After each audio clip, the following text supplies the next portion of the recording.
বন্ধুরা, গোল পরিশোধ করে খেলায় কিন্তু উত্তেজনার বারুদটা উস্কে দিয়েছিলেন এবং টাইব্রেকার নামক যে শ্বাসরুদ্ধকর মোমেন্ট, অর্থাৎ সেই ভাগ্য পরীক্ষায় ম্যাচটাকে নিয়ে গিয়েছিলেন তিনি হলেন নোয়াপাড়া যশোরের সেই রাব্বি 20 নম্বর জার্সিধারী, কালীগঞ্জের সন্তান, ঝিনাইদহ জেলার। এবং তিনি গোল পরিশোধ করে কত পেলেন একটু দেখি, গুনে গুনে একটু দেখান তো দর্শকদের। 500 আক্তারুজ্জামান আক্তার ভাইয়ের পক্ষ থেকে 500, আরো 300 হলো আমাদের ঈদবাড়ি খেলাঘরের পক্ষ থেকে।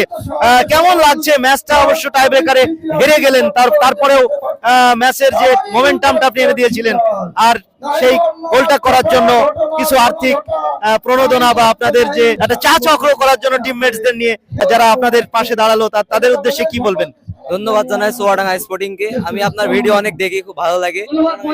আর হ্যাঁ, স্পোর্টস তো আসলে খেলায় হার জিত থাকেই, তো তারপরেও যখন একটা গোল খাই, আমরা গোল খাওয়ার পরে কনফিডেন্স ছিল যে একটা গোল করব এবং ম্যাচটা আমরা উইন করব।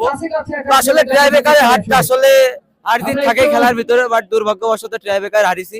বাট খারাপ লাগছে, টিমকে উইন করতে পারলাম না। আর একটা গোল যদি করতে পারতাম খুব ভালো লাগলো। আর দর্শক আসলে অমায়িক এবং প্রচুর দর্শক। আর ধন্যবাদ জানাই ভাইকে, সবাই ভাইয়ের সাথে থাকবেন, শেয়ার করে দেবেন, লাইক করে দেবেন। ধন্যবাদ জানাই ভাই, অশেষ ধন্যবাদ। আপনি শুভকামনা রইল আগামী দিনের জন্য।